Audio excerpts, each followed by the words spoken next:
Bapak Ibu Saudara sekalian, mari kita berdoa.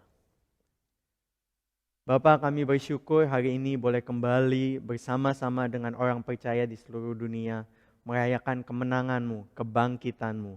Bapak, dalam rangka itu kami hendak membaca firman-Mu, merenungkannya lebih dalam.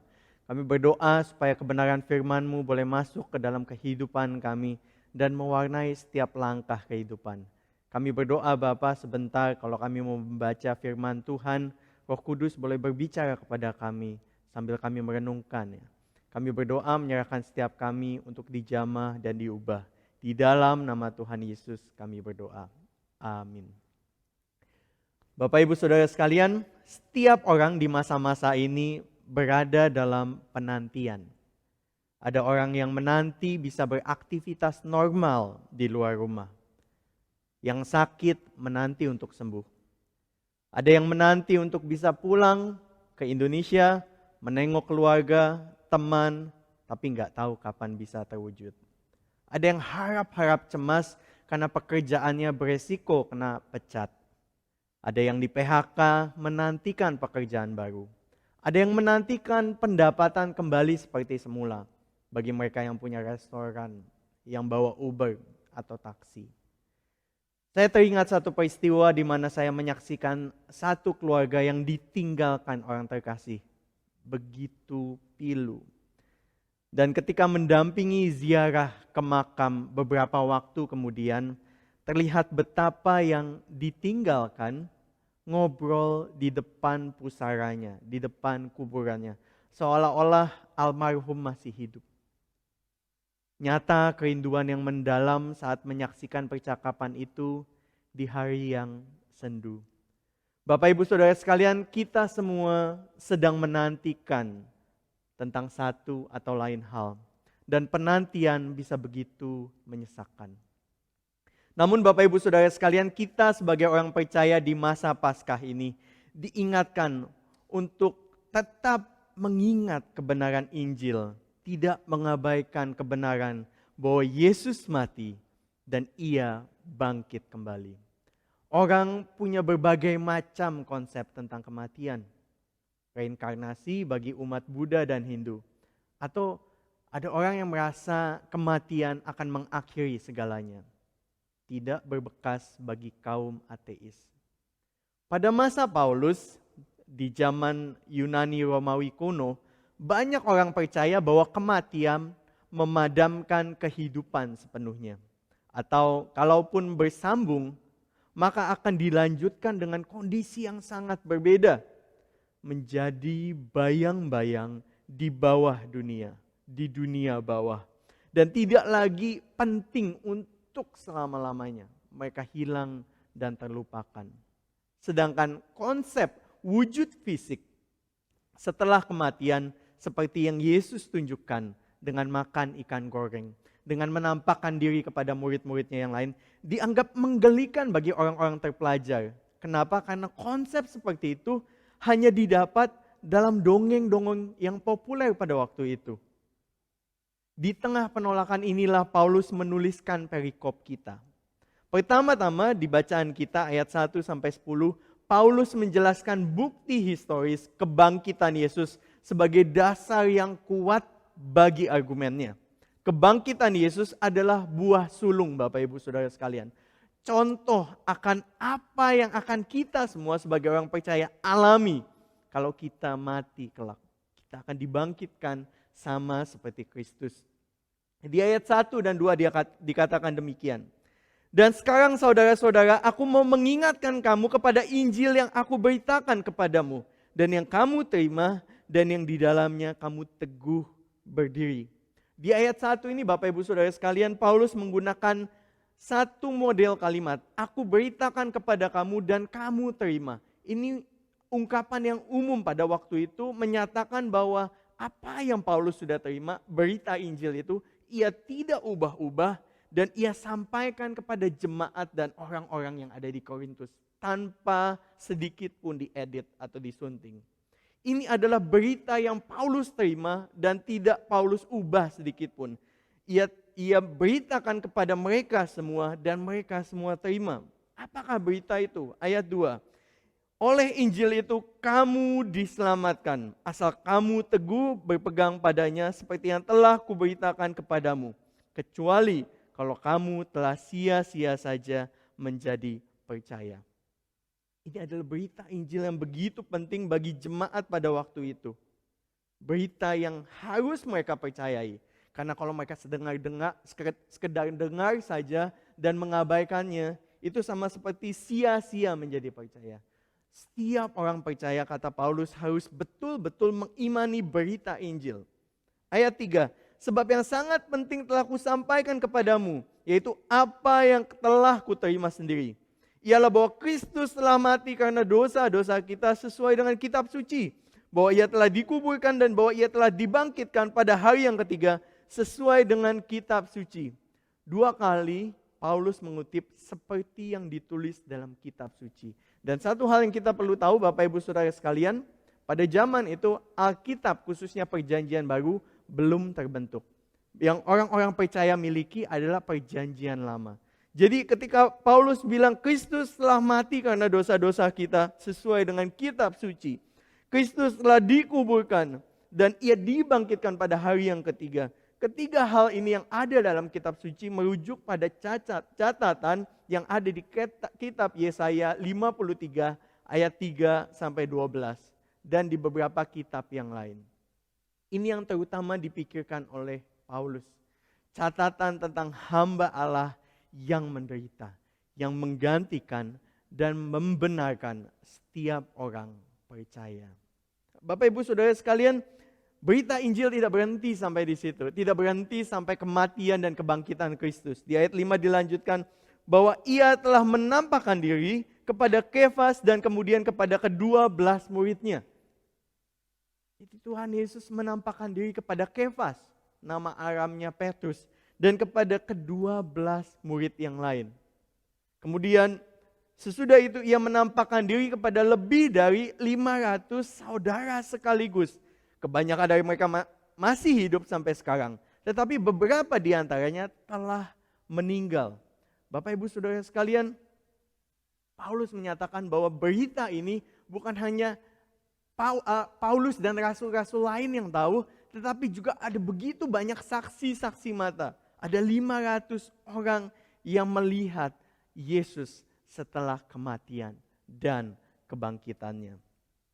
Kemudian dilanjutkan di ayat 7, selanjutnya ia menampakkan diri kepada Yakobus.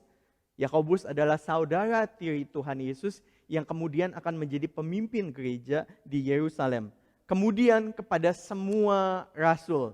Kata rasul di sini tidak merujuk kepada 12 orang saja, tetapi kepada semua orang saksi yang telah melihat Yesus bangkit. Bapak Ibu Saudara sekalian, ayat 8 dan yang paling akhir dari semuanya, ia menampakkan diri juga kepadaku sama seperti anak yang lahir sebelum waktunya. Karena aku adalah yang paling hina dari semua rasul, sebab aku telah menganiaya jemaat Allah. Bapak Ibu Saudara sekalian, dari semua rangkaian penampakan yang Tuhan Yesus tunjukkan kepada orang-orang, yang terakhir adalah Paulus sendiri. Ketika ia dalam perjalanan ke Damsyik, Paulus melihat Yesus dengan mata kepalanya sendiri. Bapak Ibu Saudara sekalian, Paulus berkata, jikalau kita dalam hidup ini hanya menaruh pengharapan kepada Kristus, padahal ia tidak mati. Sama seperti kata pihak-pihak tertentu. Atau ternyata memang kenyataannya tidak bangkit. Kita sebagai orang yang percaya kepada Kristus adalah orang yang paling malang dari segala manusia. Kalau Yesus tidak bangkit. Karena akhirnya kita hanya percaya kepada manusia yang tidak beda dari manusia-manusia lain. Mungkin Tuhan Yesus karismatik, pemimpin yang hebat, pengajar yang hebat. Tapi berhenti saja di situ. Manusia, bukan Allah. Kalau ia manusia dan kita percaya kepada Yesus yang adalah manusia, kita adalah yang paling celaka. Kita adalah manusia yang paling malang. Tapi dari bacaan kita Bapak Ibu Saudara sekalian, ayat 1 sampai 9, ada 4 fakta yang menunjukkan bahwa Yesus benar-benar mati dan Yesus benar-benar bangkit. Yang pertama, selepas penyalibannya, Yesus dikuburkan oleh Yusuf dari Arimatea di dalam kubur batu. Jadi Yusuf melihat Yusuf menjamah Tuhan Yesus, mayat Tuhan Yesus, dan Yusuf yang memasukkan mayat Tuhan Yesus ke dalam kuburan. Itu yang pertama, Yesus benar-benar mati. Yang kemudian fakta yang kedua, pada hari Minggu setelah penyaliban, kubur Yesus ditemukan kosong oleh sekelompok pengikutnya. Yang pertama-tama menurut catatan Injil adalah sekelompok wanita. Saksi yang tidak terpandang pada waktu itu. Tapi mereka melihat Tuhan Yesus. Dan yang ketiga, dalam berbagai kesempatan dan tempat ada saksi-saksi. 2 murid yang dalam perjalanan ke Emmaus. Ada Thomas di kesempatan lain. Ada Maria Magdalena. Dan seperti yang kita baca, akhirnya ia menampakkan diri sekaligus kepada 500 orang. Bapak Ibu Saudara sekalian, orang-orang ini melihat Tuhan Yesus sendiri. Dan fakta yang keempat, murid-murid yang tadinya apatis, tadinya ketakutan karena pemimpin mereka mati, kabur. Bahkan Thomas yang sangat skeptis, tidak percaya, akhirnya percaya tentang kebangkitan Yesus. 4 fakta ini Bapak Ibu Saudara sekalian. Yesus yang betul mati dikuburkan Yusuf, Yesus yang betul bangkit disaksikan oleh sekelompok wanita, Yesus yang dalam berbagai kesempatan menampakkan diri kepada berbagai murid dalam berbagai kesempatan dan tempat, dan yang keempat, murid-muridnya sendiri yang tadinya tidak percaya akhirnya berubah menjadi percaya, termasuk Paulus yang membenci akhirnya percaya. Semua ini menunjukkan bahwa Yesus betul-betul mati dan bangkit. Saya pernah berdiskusi dengan seorang dari Arab Saudi. Dia mengangkat salah satu sanggahan yang kerap dipakai oleh saudara sepupu kita. Bahwa murid-murid dan Paulus lah yang merekayasa segala kisah ini. Bahwa Yesus mati dan Yesus bangkit. Bapak Ibu Saudara sekalian, jelas penampakan ini bukan hanya sekedar halusinasi. Karena tidak ada penampakan yang nyata di hadapan 500 orang. Dan penampakan ini juga terjadi di hadapan banyak orang dalam berbagai kesempatan. Tidak mungkin hanya sekedar halusinasi. Terlebih lagi respon saya kepada teman saya itu, saya katakan bahwa kalau Tuhan Yesus mati dan tidak bangkit, Bapak Ibu Saudara sekalian, engkau dan saya, mungkin kita rela mati untuk sesuatu yang kita tidak tahu merupakan sebuah kebohongan. Tapi apakah orang mau mati untuk sesuatu yang mereka tahu merupakan cerita rekaan belaka? Dan ini bukan hanya berbicara tentang 1-2 orang. Semua rasul kecuali Yohanes kita tahu mati martir. Tidak ada orang yang mau mati untuk sesuatu yang mereka tahu merupakan kebohongan. Yesus mati dan Yesus bangkit. Apa artinya ini bagi kita Bapak Ibu Saudara sekalian? Di ayat 50, saudara-saudara inilah yang hendak kukatakan kepadamu, kata Paulus. Yaitu bahwa darah dan daging, apa yang kita miliki saat ini, tidak mendapat bagian dalam kerajaan Allah, dan bahwa yang binasa tidak mendapat bagian dalam apa yang tidak dapat binasa. Paulus mau bilang apa yang kita miliki saat ini, yang kita bisa sentuh, tidak akan bertahan lama, tidak akan bisa masuk ke dalam kekekalan. Sesungguhnya ayat 51, aku menyatakan kepadamu suatu rahasia. Kata rahasia artinya manusia dalam kelemahannya tidak bisa mengetahui kecuali Allah yang menyingkapkannya kepada manusia. Dan ini disampaikan lewat Paulus kepada setiap kita. Sesungguhnya aku menyatakan kepadamu suatu rahasia. Ini rahasianya. Kita tidak akan mati semuanya. Tetapi kita semuanya akan diubah dalam sekejap mata pada waktu nafiri yang terakhir. Sebab nafiri akan berbunyi dan orang-orang mati akan dibangkitkan dalam keadaan yang tidak dapat binasa. Dan kita semua akan diubah. Bapak Ibu Saudara sekalian, ini rahasia yang disingkapkan kepada kita. Setiap kita satu hari nanti akan mati. Tetapi Paulus bilang, kalau kita sudah mati pada waktu itu, pada waktu Tuhan Yesus datang yang kedua kali, pada waktu nafiri dibunyikan, kita akan diubahkan. Dan bagi mereka yang masih hidup, akan dalam sekejap mata berubah dari yang binasa, dari yang fana, menjadi tubuh kekekalan. Tubuh yang tidak dapat mati.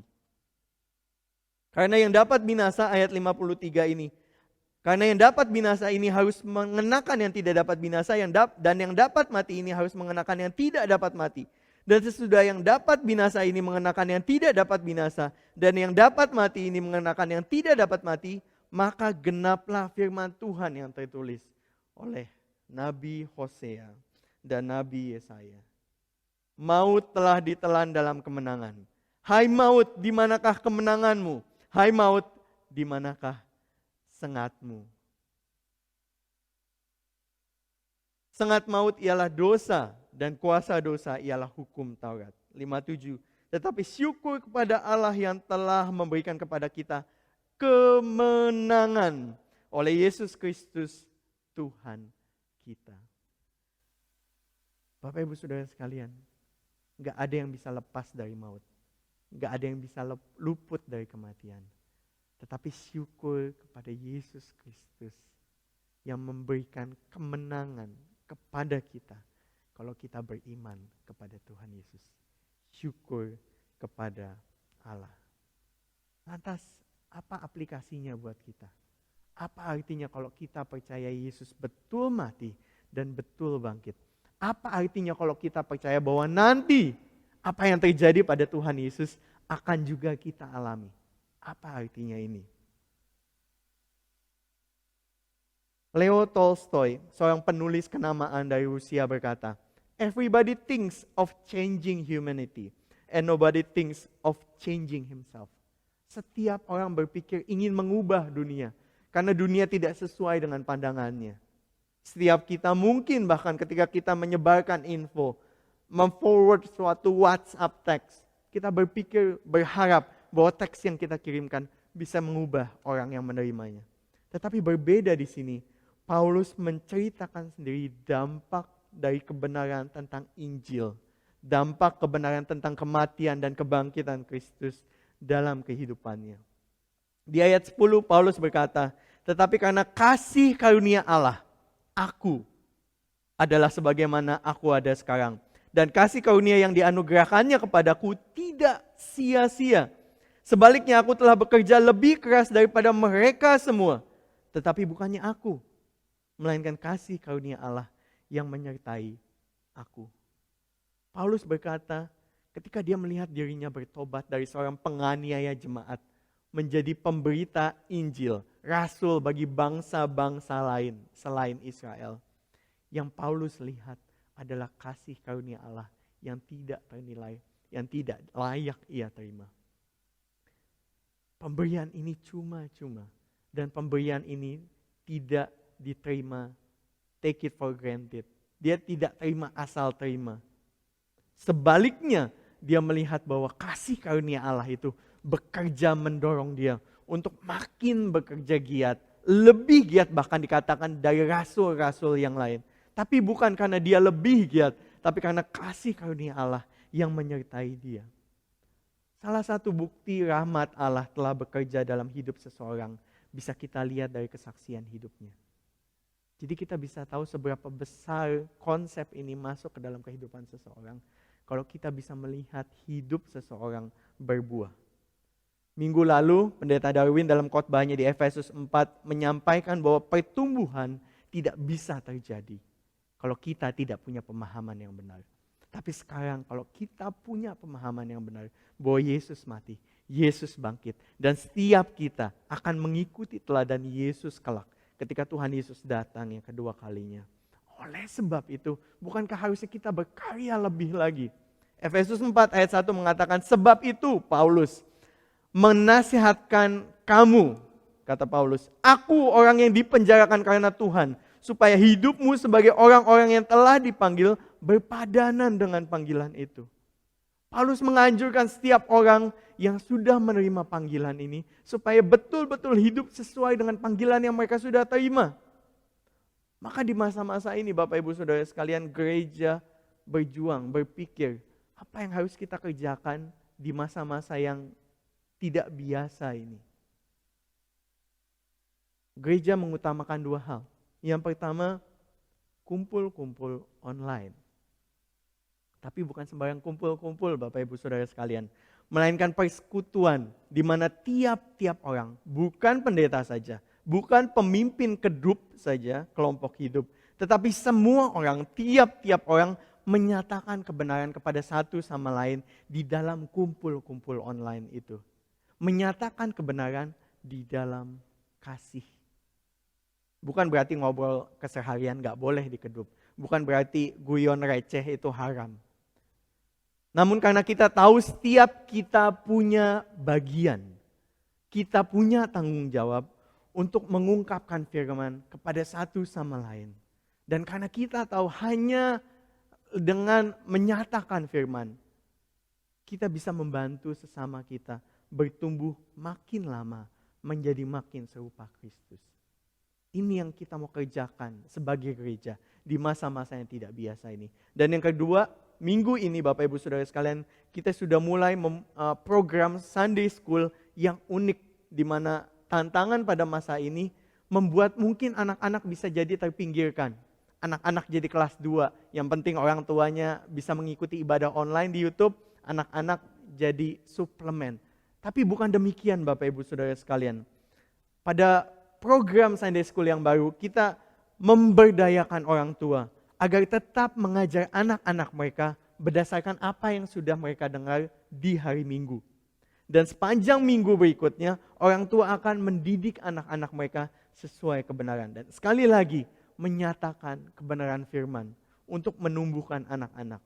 Yang pada hari Sabtu akan ditutup dengan persekutuan Zoom buat anak-anak. Bapak Ibu Saudara sekalian, kenapa dua hal ini penting? Kumpul-kumpul online sambil menyatakan firman dan mendidik anak-anak kita. Karena kita semua sebenarnya sedang menanti. Kita sedang menanti Tuhan Yesus. Jangan sampai kita salah fokus Bapak Ibu Saudara sekalian, sibuk dengan hal-hal yang tidak kekal. Ada yang menanti bisa beraktivitas normal di luar rumah. Ada yang sakit menanti untuk bisa sembuh. Ada yang menanti untuk bisa pulang ke Indonesia menjenguk saudara. Ada yang di PHK menanti untuk bisa mendapat pekerjaan. Ada yang menanti pendapatannya kembali seperti semua. Semuanya ini baik, tapi semuanya ini bukan yang utama. Tuhan Yesus berjanji bahwa Dia akan datang untuk yang kedua kali. Memulihkan segalanya. Kalau Ia kembali, akankah Ia justru mendapati kita menginvestasikan hidup pada iman dan kehidupan saudara-saudara seiman kita? Atau kita sibuk dengan yang lain? Saya tutup dengan kisah ini Bapak Ibu. Henry Martin, seorang mahasiswa yang sangat brilian di Universitas Cambridge, mendapat kehormatan untuk prestasinya dalam bidang matematika ketika dia berusia 20 tahun. Bahkan penghargaan yang dia terima di usia yang sangat muda ini merupakan penghargaan tertinggi di bidang matematika. Namun dia merasakan kekosongan di dalam hatinya. Dia mengatakan bahwa alih-alih menemukan kepuasan dari segala sesuatu yang dia sudah perjuangkan, segala jerih lelah dan pencapaiannya, dia seperti hanya menggenggam bayangan. Setelah mengevaluasi tujuan hidupnya, Martin berlayar ke India sebagai misionaris pada usia 24 tahun. Ketika dia tiba, dia berdoa, "Lord, let me burn out for you." Tuhan, jadikan aku obor bagi India. Dalam 7 tahun berikutnya, yang kemudian mengakhiri hidupnya di India, ia telah menerjemahkan perjanjian baru ke dalam 3 bahasa yang paling sulit. Salah 3 bahasa yang termasuk yang paling sulit di India. Bapak Ibu Saudara sekalian, kali ini kita merayakan kebangkitan Kristus di masa-masa yang sulit. Namun ketahuilah bahwa ini semua akan berlalu. Saya tidak mau ketika saya menengok ke belakang, ternyata saya hanya menggenggam bayangan. Bagaimana dengan Bapak Ibu Saudara sekalian? Oleh karena itu, ayat 58, Paulus tutup pasal ini dengan pernyataan. Karena itu saudara-saudaraku yang kekasih, berdirilah teguh. jangan goyah. Dan giatlah selalu dalam pekerjaan Tuhan. Persekutuan, menyatakan kebenaran Injil, mendidik anak-anak kita dalam kebenaran. Sebab kita tahu, sebab kamu tahu, bahwa dalam persekutuan dengan Tuhan, jerih payahmu tidak sia-sia.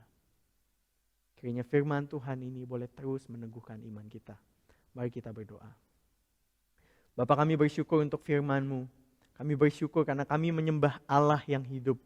Allah yang mau turun ke dalam dunia, mengambil rupa manusia. Kami kenal dalam Tuhan Yesus. Kami bersyukur Bapa karena Tuhan Yesus mati tapi bangkit. Dan kebangkitannya menjadi model bagi setiap orang percaya. Bahwa ketika kami nanti mati, kami akan mengikuti teladan Tuhan Yesus. Bantu kami Bapa di masa-masa ini boleh tetap fokus. Kami gak sibuk dengan hal-hal yang tidak penting. Tapi kami tahu bahwa pekerjaan Tuhan, persekutuan dengan Tuhan tidak akan sia-sia kalau kami berjuang di dalamnya. Tolong kami, bimbing kami di tengah pergumulan kami, di tengah ketakutan kami. Supaya kami tetap berdiri teguh dan kami tidak goyah. Kami butuh kasih karunia-Mu. Terima kasih Tuhan. Biarlah kebangkitan Kristus boleh tetap hidup di dalam diri setiap kami. Dalam nama Tuhan Yesus kami berdoa. Amin.